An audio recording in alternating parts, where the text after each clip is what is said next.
Welcome to the Know Your Game podcast brought to you by the U.S. Indoor Sports Association, where we discuss ideas, experiences, products, and services to help your indoor sports business grow and thrive.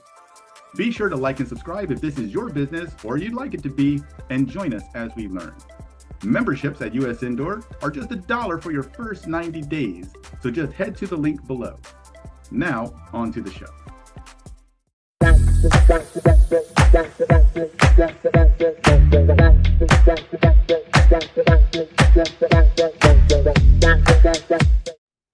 Welcome back, everyone, to the Know Your Game podcast. I'm James Hargrove, Communication Director for US Indoor. And today, as always, we have a very, not only exciting topic, but a very pragmatic one. In today's podcast, we have Josh Preston from S2Verify sharing with us the basics of background checks. Background checks made easy, background checks 101. We're going to try to cover as much as we can in this interview. Let me start by first welcoming Josh. Josh, how are you? Hey, James. I'm good. Thanks for having me. Now, as we get into this podcast, I would first like to mention that Josh and S2Verify, they have been long-standing partners with US Indoor, almost all the way back to the beginning, and for good reason. So today, let's talk about that. What are the value, or what is the value of doing these background checks? Why should we not only be doing it, but how we should be doing it in the most optimal way? So as we get into this, Josh, could you share a snapshot on what is S2Verify? What got you into this industry? Why are background checks so important? And let us know what brought you here today. Yeah. Well, yeah, thanks. So I, got into background. Nobody, you know, in fourth grade when their teacher asked them that what they want to be when they grow up, they thought, boy, I want to do background checks. Said nobody ever. So, but I have really, really grown to, I don't want to say love. Maybe that sounds a little too much, but boy, background checks is one of those things that is, so interesting. And just the stories that you hear, my experience. So I go way back to this. I've been with S2Verify for a little over 15 years. I was actually in grad school. My college was completely, I was going to school for psychology, completely different. And I got a part-time job working for S2Verify when they very first launched as a startup. This was back in 2009. Started working for them. I was going to grad school. I still remember it today. I finished my first semester. I had just laid out my entire plan with my advisors, all of my grad school plans, all my internships and everything. My wife and I were driving home back to our parents to spend the holidays with them. And we started talking about, grad school's great, maybe get a job doing that. But I like this S2Verify thing, this background check thing I'm doing on, part-time. Maybe when I'm done with grad school, I'll be able to do that more. And my wife very wisely said, dummy, you could do that now if you wanted to. And I thought, oh, wow, that's pretty great. Before we'd even gotten home, we were still in the car. I called my advisor, dropped out of grad school. One of the best decisions I've ever made. So partially because I really enjoy talking to people. I really enjoy helping people. And that's what a lot of my role in is at S2Verify, is helping people work through exactly what you said, James. It's what the heck's a background check? How does it work? How do you make it a little less intimidating to actually do? And so, a short 15 years later, here we are. I've been around the block a few times, learned so much about this world of background checks. And so much of my day-to-day job is, and I don't say this with any kind of negativity, it's explaining. Because this is my day-to-day, day in, day out. This is what S2Verify does 24/7. This is not what facilities do. And so I always say, the less you have to think about a background check, boy, the better. You want to get something that you can trust, that you understand, but also that you don't have to be worried about. And so it's very much about trust, understanding, and confidence when you're doing a background check. So, you kind of mentioned, how do you do this more easily, or how does that work for facilities? And that's always a struggle, I think. Yeah, absolutely. And when you talk about background checks, I think most people have an idea of what that entails or encompasses, but could you maybe elaborate on that? And when you talk about background checks or searches, what are people searching for? More specifically, what are facility operators searching for when they're, screening candidates? Yeah, and it is a little bit different for facilities versus a hospital or a car dealership or, I don't know. There's a million different organizations out there. So it is a little bit different for facilities again, because background checks are always tailored to the position and the organization. The concern is always these people that you're hiring are representing your organization. So how do we make sure we get the people that are going to represent us best? That's really what it boils down to. So everybody says, and you even kind of use, everybody uses this big term, we got to run a background check. And everybody says, yeah, we should run a background check.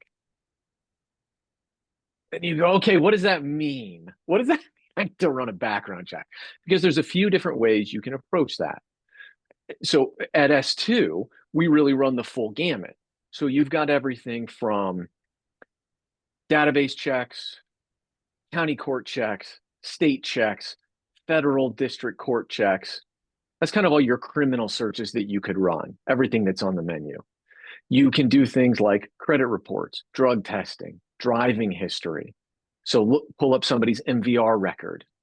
And for facilities, that's an interesting one because in some capacities, some roles, they might operate a company vehicle, but other ones might not. So it may be relevant in some cases, but not in others. We even do things like verify education or employment. Now, that may not be relevant for every position, but if you have a higher level position, maybe an executive or somebody who's in management, you want to make sure that what they put down on their resume for their job or where they last worked, that it's legitimate. And you maybe don't have, I know that this is always the struggle for facility operators. They've got about 900 things on their to-do list. And 901, oh man, that's a struggle to get to. So the more time they can save and the more efficient they can be, that's a win-win. So things like education or employment, again, for a manager or something like that, where you want to verify their past history. What did they really manage that other facility where they're coming from, something like that? Those kind of things can be helpful. But again, what most facility operators are running, what they care about the most is criminal background checks. So they're talking about criminal searches at a very basic level. At the first rung on the ladder is what you would call an instant national criminal search. We call it NACRIM for short. It's a little bit like Kleenex and facial tissue. Everybody has their own terminology for it. So you'll hear a lot of words or terms used in our industry. Everybody's really talking about the same thing there. It's this national criminal database that is very quick, very easy, and very cost effective for your background check. The really good thing about it, I can at least speak for us, for S2Verify, it's sex offender registry for all 50 states, and that's a big deal. You always want to include that, again, at a very basic level in your criminal background check. Like I mentioned a minute ago, there's some other things that you can do to add on to supplement it. And so you could do county court searches or statewide searches, maybe where it's available. Those kind of things this sounds a little bit folksy, I'm going to be real honest with you, but it's like a stew. The more ingredients you put in there, the better it tastes. Boy, you can really increase the comprehensiveness of your background check by searching some of these different avenues, but it may not be necessary for every role. You want to match the due diligence that you're doing for screening on the front end to the position that you're thinking about. Absolutely. And what I'm hearing is that, it's often not a one size fits all when it comes to the kinds of background checks, facility operators should be thinking about. It should be about, as you said, the position, the level of that position, and many other factors.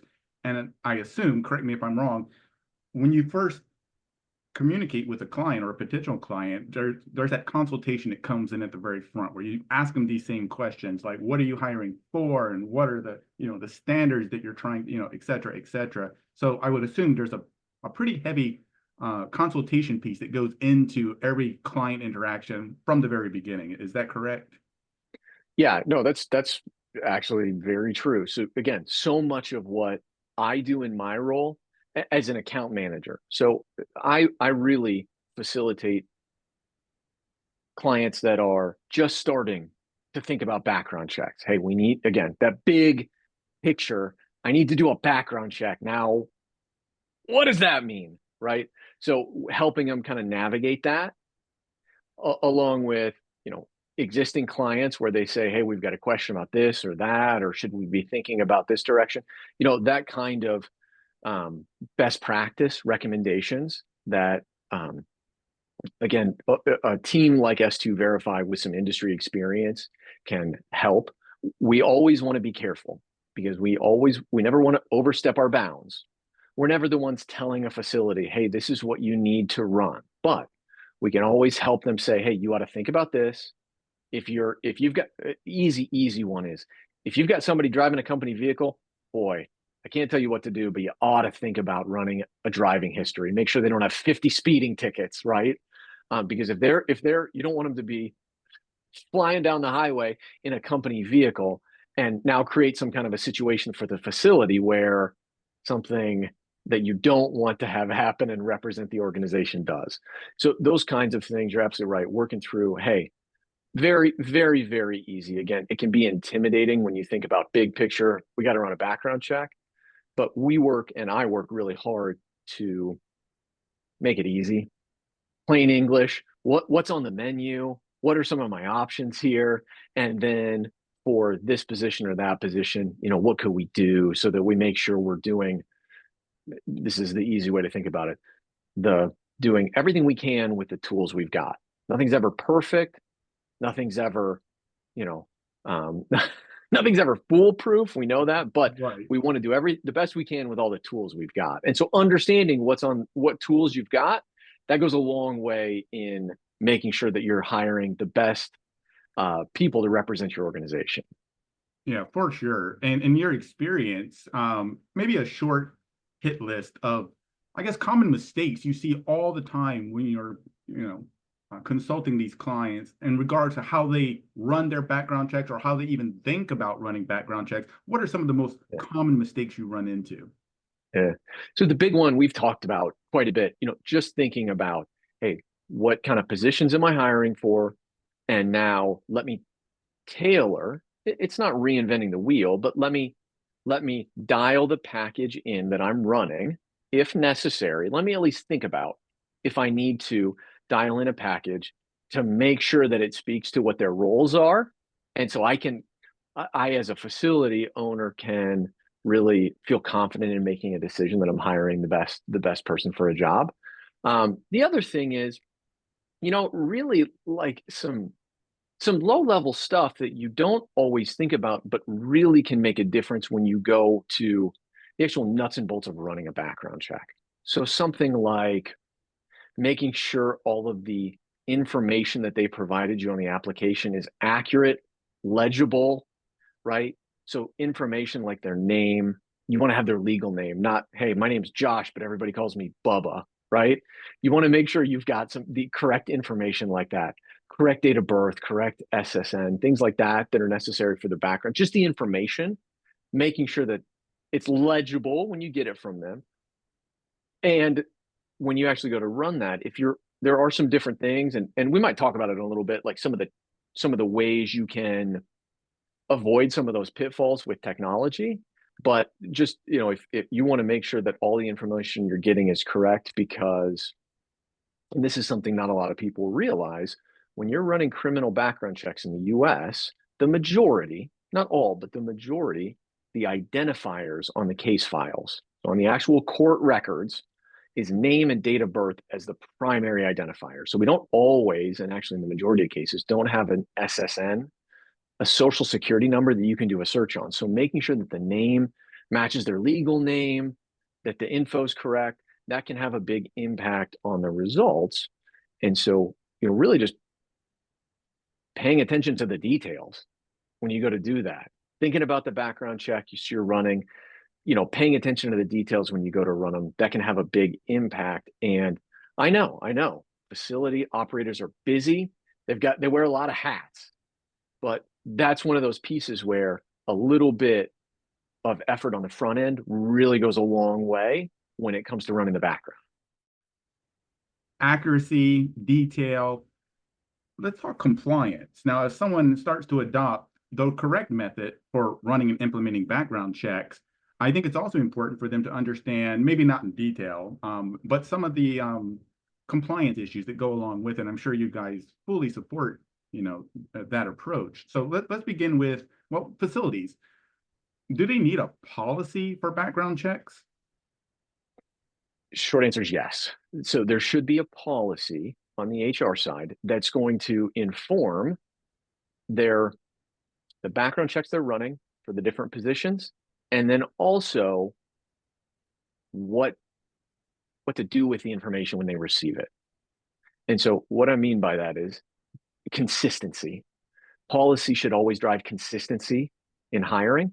So you want to be able, you're not making it up on the fly, you're not playing a little bit fast and loose. Again, details being that buzzword that we're kind of running off of, the details there. So having a policy that just dictates, hey, this is what we run, this is what would make someone eligible or ineligible in as much detail as the facility wants to go into. Again, we don't ever dictate or inform, we don't ever tell anybody whether or not to hire somebody, but we always recommend, hey, think about how you're handling these because you want to be consistent as a potential employer in the way you're evaluating those.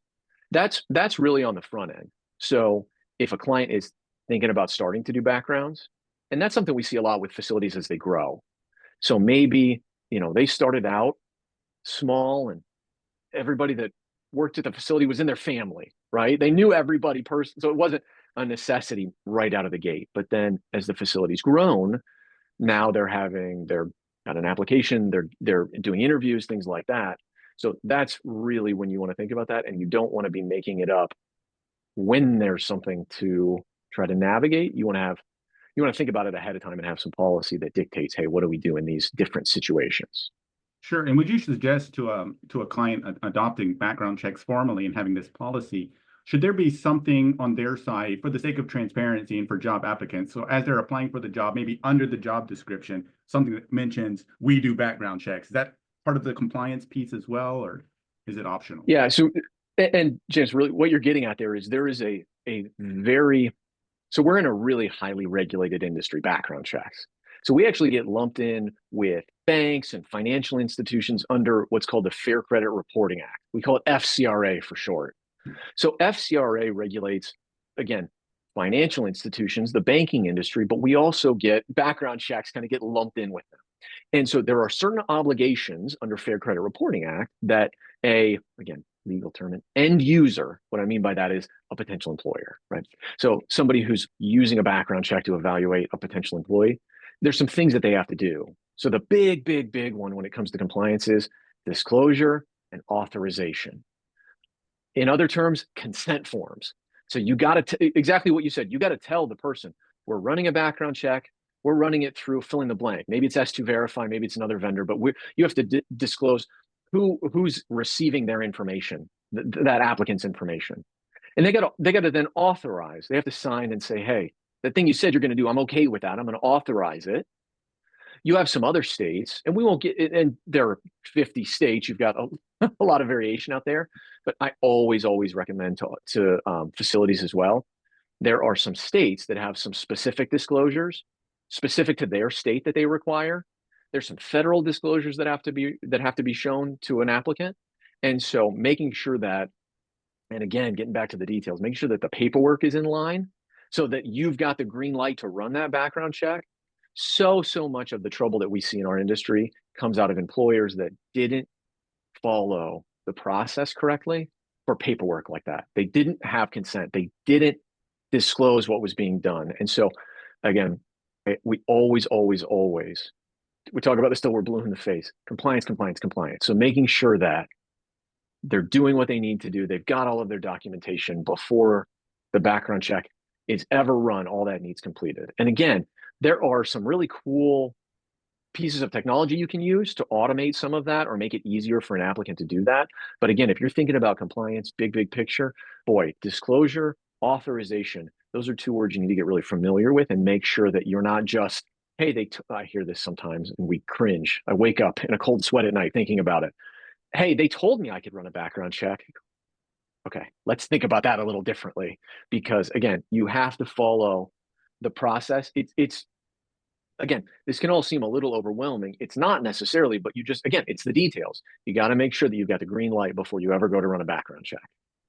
Right. And when we talk about background checks, some other terminology is pass and fail. When people hear those terms pass and fail, it's easy to think of a background check almost like a test or an assessment.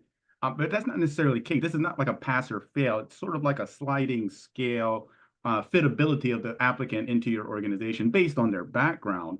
And if that is the case, what happens when a facility decides not to hire someone because of a background check? Are there certain measures they need to do or a certain way of informing the applicant, like, you're just not qualified or you're just not a fit for this position? Is there a compliance approach to that method?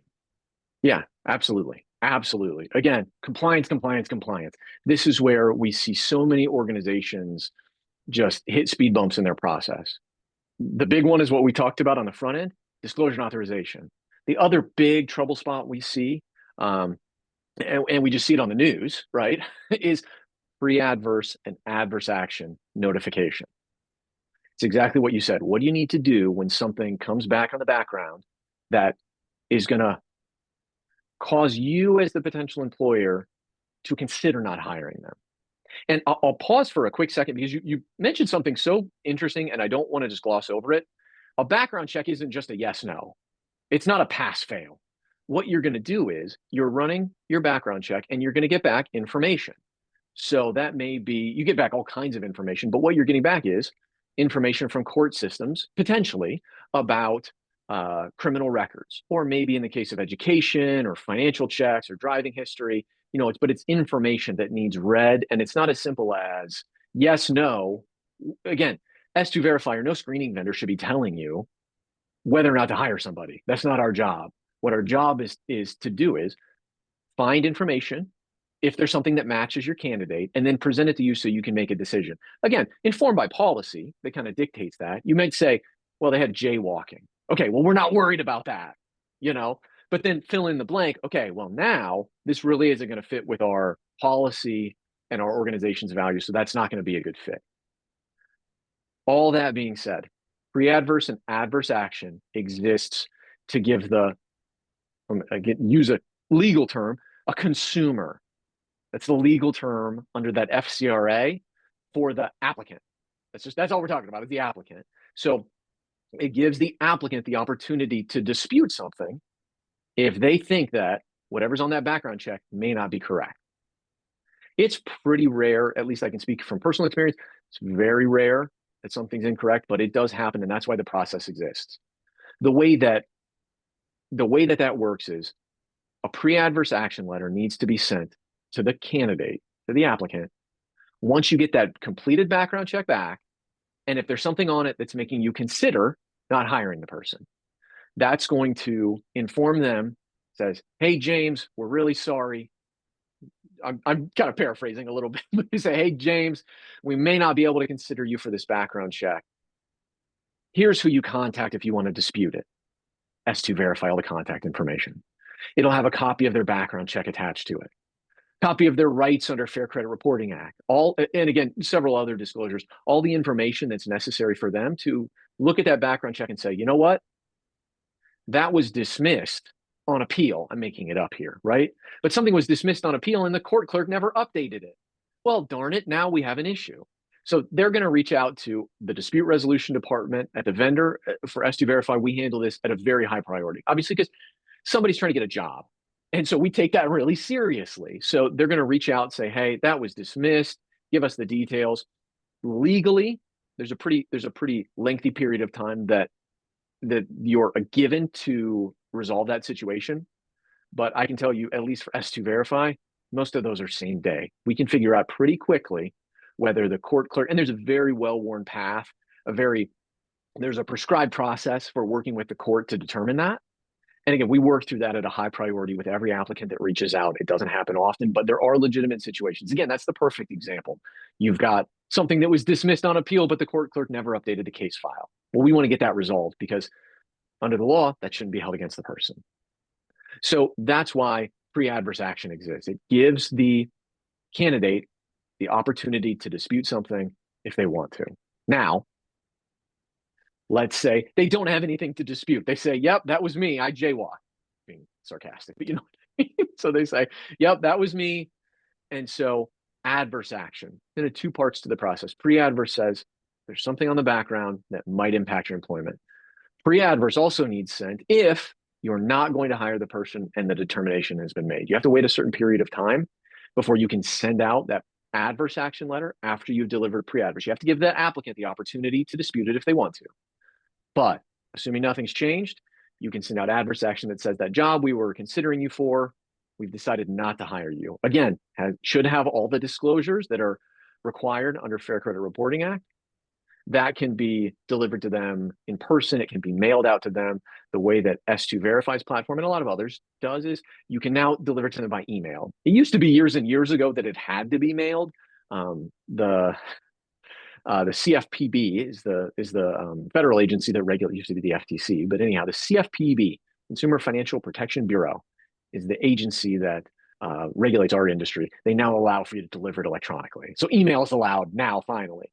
So you can send that out to them again, copy of the report. And this is the case where we see, again, so many organizations getting tripped up. You need to understand and send that out appropriately because that's the situation where you can get into trouble. You know, a background check is a very important tool, but again, the details matter when it comes to this. We try to do everything we can to make it easy for the facility to send that out when they need to, but it's always an action on their part. We're never the ones that determine. We don't tell you whether or not to hire the person, but if you're not gonna, it should be a pretty easy process to compile that info and send it out to them. Gotcha. And in that same vein, ease, ease of effort. You kind of foreshadowed this at the beginning. Technology. We're living in a time of automation with everything from not just, electronics and things of that nature, but AI, et cetera, et cetera. How does technology play a part for S2, and how has technology impacted the business holistically when it comes to background checks? Yeah, so it's a really big question because the answer is yes. It's everything. Um, I will be real honest. There's not a whole lot new under the sun when it comes to a criminal background check. Guilty, innocent, dismiss. That doesn't necessarily change. People still get in trouble with the law. That happens. That being said, everything around that really is a different world, almost entirely from even when I started 15 years ago. But if we go back to, oh my goodness, even 10 years before that, it's a completely different ballgame because of technology. So on the research and adjudication side of the business, so what I mean by that is on our side of the street, completing criminal searches, adjudicating records, again, making sure that the information is accurate, up to date, and reportable before you actually receive as the potential employer the background check. There's so much automation around that. Also, that's balanced out with human beings because there's no AI that can walk into a courtroom and ask a court clerk to search a name and a date of birth in their case files. So it's very much there's very much two sides to that coin. It's still in some ways very manual in counties or court systems where we have to be. In other ways, it can be remote access. We have electronic secure access to files. So that's leveraged everywhere it can be. Now, and again, compiling records, everything on the back end of our system, huge advancements and strides forward in technology. Candidly, the thing that makes more of an impact on the employers and on the applicants is the technology on their side. What I mean by that is how easy is the system to use? Again, we've talked about it a few times. Facility operators are busy. They wear so many hats. And so to have to figure out how to use a website that's hard to navigate, they just don't have time. So making it easy and straightforward to run those background checks once they have the policy in place, once they're ready to go, that's a big deal. It's also a big deal in I'm going to say the job market today. You don't want to lose a candidate because something was difficult or they couldn't navigate it because it took too long, something like that. So with, and again, any vendor you're looking at, S2Verify or another one, should be able to offer you the ability for the applicant to fill out all their paperwork online, right from their phone. Should be able to sign their consent forms with their finger. Should be able to key in all their stuff. You should be able to, which you can with our system, send an email and a text link out to the candidate that says, "Hey, Josh, you're applying for a job. Click this link." Right from their phone, they can 30 seconds, 2 minutes, they're done, whatever. If you're all thumbs like I am, it's hard to, but, be able to do it easily. All those kind of things. Again, what we drive at is the best employees to represent our organization. And so everything we do is in service of that. You want to do the best you can with all the tools you have when you're running the background check. Again, you want to make sure your policy is such that it helps you identify those applicants that are going to be best suited and mesh well with the organization. And then actually again, for lack of a better term, the nuts and bolts of running the background check, you want to make sure that nobody's hitting, I'm going to say it this way, that they're not hitting friction along the way and then just saying, "Boy, this is too hard. I'll just go somewhere else." You never want to see that happen. So again, having a tool that allows for ease of use, both for the facility, but also for the candidate when they're applying, when they're filling out their information, you want to make sure it's easy to do. Those have really been some of the growth areas that technology has really propelled over the last few years, streamlining the process, making it easier. There's no reason for it to be a difficult process. And anytime I hear, and this does happen, we'll never make anybody feel bad for it, but we always say, "Well, hey, we have our paper form." I go, "Great. I love that it works for you. Let's talk about what else is possible in case you want to go that route." Because again, with facilities, you get maybe younger folks applying for certain roles. You don't want to lose them because, they're going paper. What are you talking about? That's just not the world that they live in anymore. So you want to be able to speak to that. And again, just be able to make it a smooth and seamless process whenever anybody applies, because realistically, this is such an interesting way to think about it.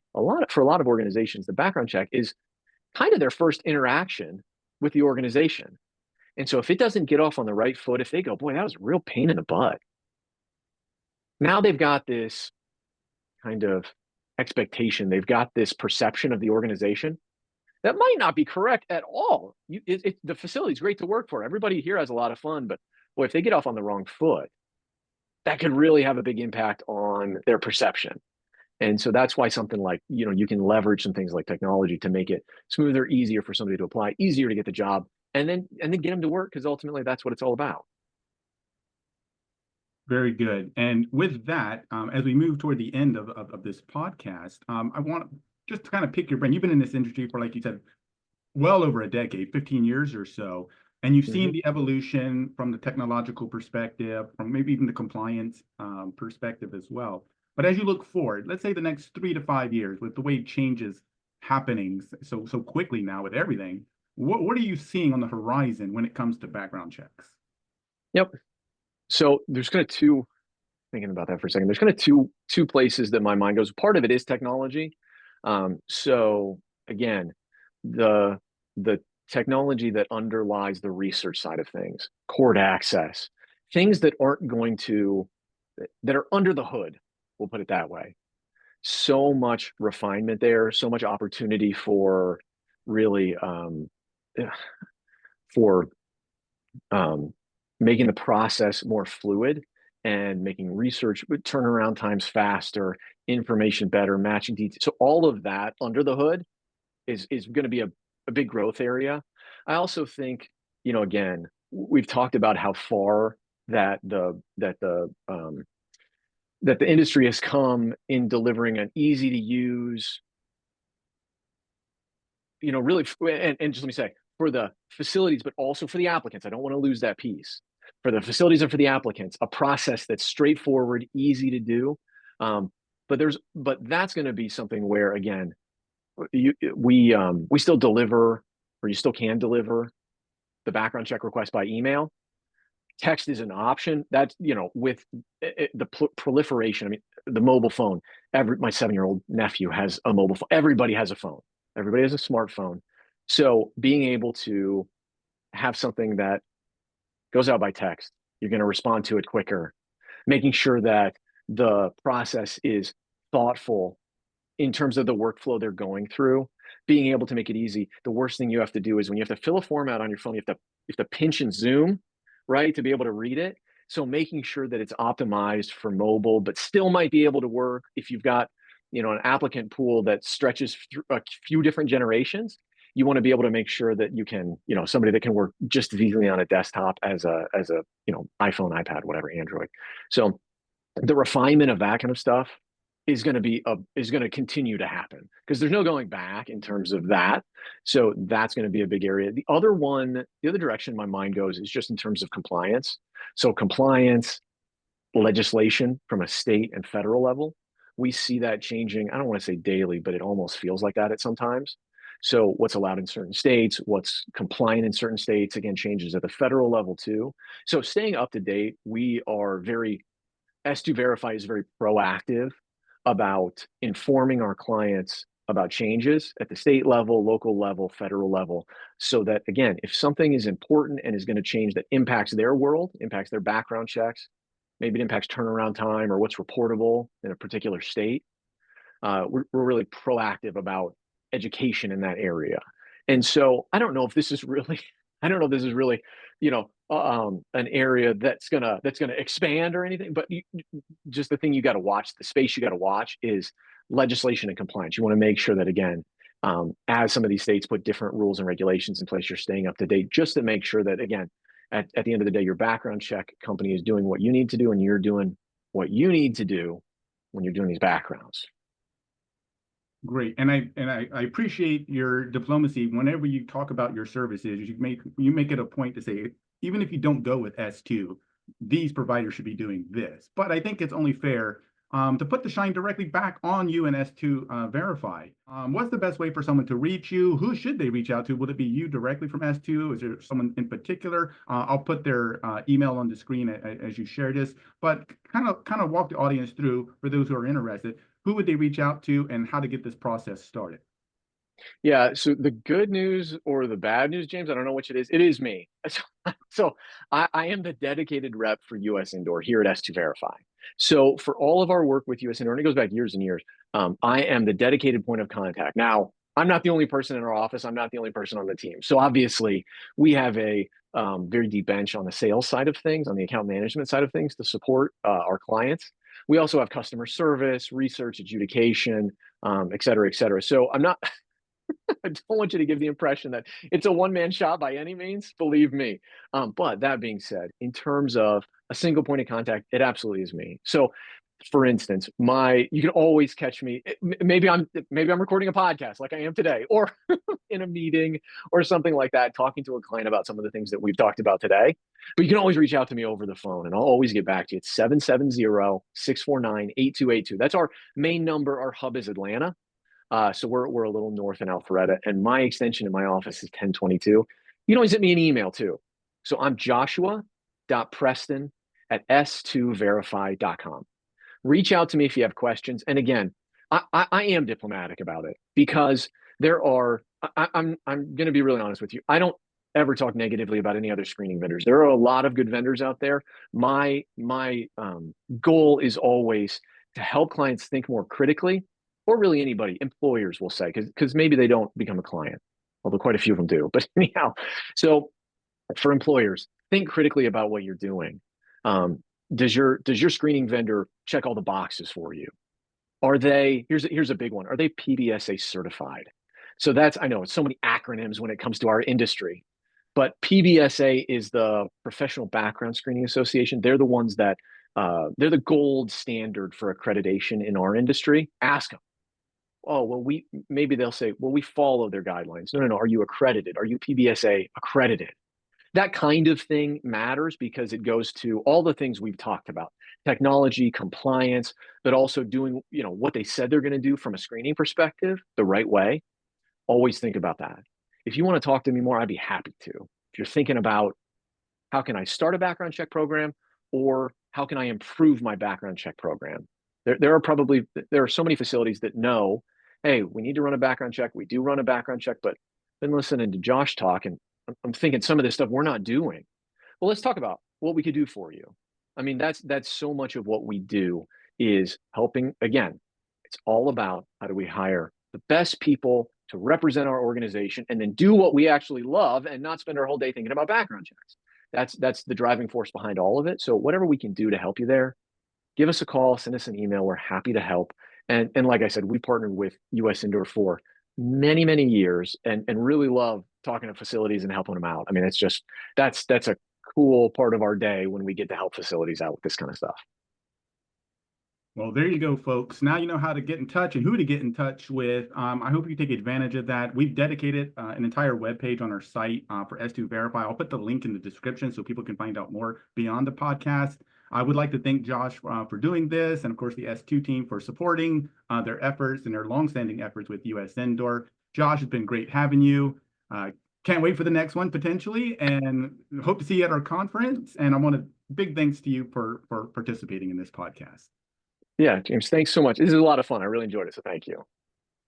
And to all of you, until next time, this has been the Know Your Game podcast. I'm James Hargrove, Communication Director for US Indoor, and I'll see you on the next one. Take care.